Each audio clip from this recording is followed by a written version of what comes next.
ذرا तसव्वुर करें कि एक सुबह आप उठें और गर्मियों का मौसम गायब हो जाए। एक दिन के लिए नहीं, एक हफ्ते के लिए नहीं, बल्कि पूरे एक साल के लिए। जुलाई में बर्फबारी, अगस्त में फसलें तबाह, आसमान से मर्दा परिंदे जमीन पर गिरते हुए, और सारी दुनिया बेबस खड़ी है क्योंकि कोई नहीं जानता कि आखिर हो क्या रहा है। ये कोई हॉलीवुड फिल्म नहीं, ये हकीकत में हुआ था, और इसके पीछे एक ऐसा राज था जो हजारों मील दूर जमीन के अंदर छपा हुआ था। इंडोनेशिया के जजीरे संबावा में माउंट टम्बोरा नामी एक बुलंद पहाड़ सदियों से खामोश खड़ा था। इसकी बुलंदी 14,000 फीट से भी ज्यादा थी। आसपास के गांव में लोग सुकून से रहते थे। किसान फसलें बोते, मच्छीरे समंदर से रोजी कमाते, लेकिन किसी को खबर नहीं थी कि इस खामोश पहाड़ के पेट में दहाइयों से एक अबलता हुआ समंदर अपनी ताकत जमा कर रहा था। फिर आया 10 अप्रैल 1815।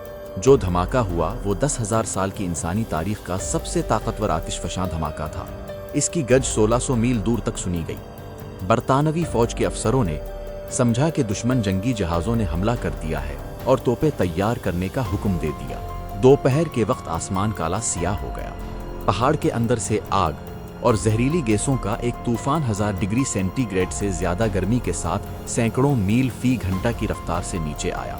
पूरी टम्बोरा सल्तनत और इसकी तमाम बस्तियां एक लम्हे में राख का ढेर बन गईं। किसी को भागने का एक सीचन भी नहीं मिला। जब धुआं कम हुआ तो लोगों ने देखा कि पहाड़ की पूरी चोटी गायब हो चुकी थी। इसकी जगह 6 किलोमीटर चौड़ा और 1 किलोमीटर गहरा गड्ढा था। लेकिन असल तबाही अभी शुरू भी नहीं हुई थी। असल कातिल लावा नहीं था।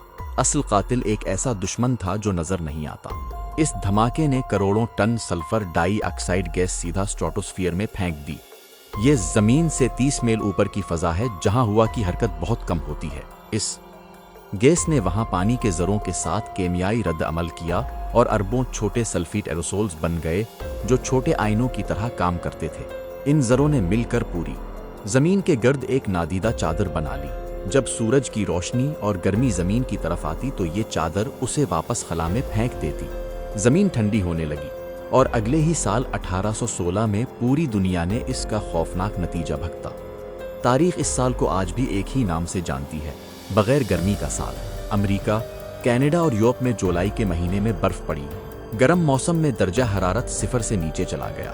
किसान बेजबूते और बेमौसम बर्फ उन्हें दबा देती। परिंदे आसमान से मर्दा हालत में गिरने लगे। यूरोप में कहत आ गया। अनाज की कीमतें आसमान से बातें करने लगे। लोग गोदामों को लूटने लगे। शहरों में फसाद फूट पड़ा। और सबसे जालिम बात यह थी कि किसी को समझ नहीं आ रही थी कि आखिर हो क्या रहा है। न इंटरनेट था, न टेलीविजन, न कोई तेज जरिया अबलाग। लोग जुलाई में बर्फ गिरते देखते और घबरा जाते।